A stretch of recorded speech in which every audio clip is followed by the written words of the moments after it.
పెళ్లి చేసుకోవాలి కదా దేవిక, ఏదో ఎప్పుడో ఒక్కసారి. అందరూ మా అక్కల లక్కీ ఎవరు కదా బావా. అంటే ఈ అక్కే కదా. ఎస్. ఏంటి? అక్కడికి వెళ్ళి కూర్చుంటా ఇక్కడ మా చెల్లి దగ్గర. నేను కూర్చున్నాను కదా ఆల్రెడీ. వెళ్ళు ప్లీజ్, నా చెల్లి దగ్గర నేను కూర్చొని. చూడండి కదా. నువ్వు ఆగు, నువ్వు వెళ్ళు.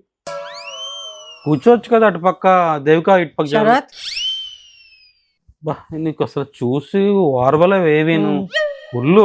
ఏంటి నీ నక్షత్రం ఏంటి? కృతిక నక్షత్రం. ఓ కృతిక నక్షత్రానికి ఎవరు మ్యాచ్ అవుతారు? ఉత్తరాషాఢ ఏమైనా మ్యాచ్ అవుతారా? ఆపుతావా నీ పులిహార కలపడం? చూడలేకపోతున్నావు ఇక్కడ. ఏంటి అలా మాట్లాడతావు? ఓ బావా మీది ఉత్తరాషాఢ? అర్థం అవ్వట్లేదేంటమ్మా? ఏంటి ఎందుకు అలా చిరాకు పడిపోతావు అన్నిటికీ? ఇంటికి ఎవరైనా వస్తే భయం శరత్. అంతే, మీ అక్క ఎవరితో మాట్లాడినవ్వదు, ఎవరితో ఫ్రెండ్లీగా ఉండవద్దు. ఫ్రెండ్లీగా ఉండు, పులిహార కలుపుకు. ఏంటి సార్ చీప్ గా పులిహోర ఫ్రైడ్ రైస్ అనుకొని.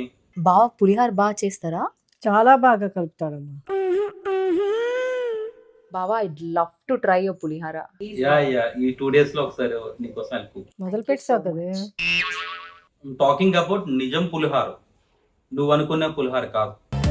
సో అసలు అక్కని కలవడానికి కుదరలేదు. లేకపోతే ఎప్పుడో చూసేవాడిని, నిన్ను ఇన్నాళ్ళు మిస్ అయ్యేవాడిని కాదు. ఎప్పుడు చూసినా ఇదే పనిరా, కొంచెం కూడా బోర్ కొట్టదా? కాదు, ఐల్ టేక్ కేర్ రేపు. అలాగా ఎక్కడికి? కొత్తగా కైలాసగిరి గ్లాస్ బ్రిడ్జ్ వచ్చింది కదా. Yeah, it's like one of the longest glass bridge అది. అవునా? సీరియస్లీ? మనం వెళ్ళలేదు కదా, మనం ముగ్గురు వెళ్దాం. ప్రతిసారి దీనేంటి ఏమిట్రా? నీకు కిట్టి అది ఉంది కదరా. పర్లేదు, లీవ్ తీసుకుంటా కిట్టి నుంచి. సరే, డిన్నర్ ఏంటి? బయట డిన్నర్కి వెళ్దామా బయటికి? కొంచెం గ్యాప్ ఇస్తావా శరత్?